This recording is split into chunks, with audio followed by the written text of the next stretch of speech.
बिस्मिल्लाहिर्रहमानिर्रहीम।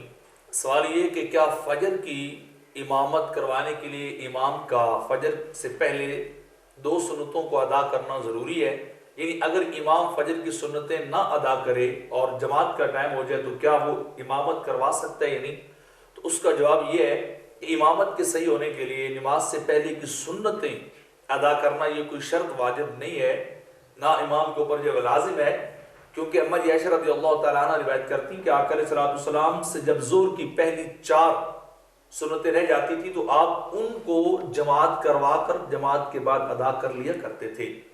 तो मतलब ये कि गुंजाइश मिलती है, लेकिन फजर की सुन्नतें चूंकि मुक्तदी पर और इमाम दोनों पर लाजिम है और उनके बारे में बड़ी ताकीद आई है, तो इमाम कोशिश कर ले पहले अदा कर ले। खुदा न खास्ता कभी ऐसा हो सकता है कि वक़्त ना हो और वो जमात का टाइम हो गया तो मुक्तदियों को 2-4 मिनट 5 मिनट दे देने चाहिए कि आप जो है वो जमात जो है नमाज सुन्नतें पढ़ लें और उसके बाद इमामत और जमात करवा लें। लेकिन अगर इसके बावजूद भी इमाम बगैर सुन्नतों के अदा किए हुए जमात करवाता है तो उसकी जमात जो है बगैर करात के दुरुस्त हो जाएगी। तिरमिज़ी शरीफ के अंदर हदीस इस तरह नकल की गई जो मैंने पहले कोट की कि जोर की सुन्नतों को जमात के बाद भी अदा किया गया। तो सुन्नत कोई भी हो अगर वक़्त हो तो बाद में भी अदा की जा सकती है।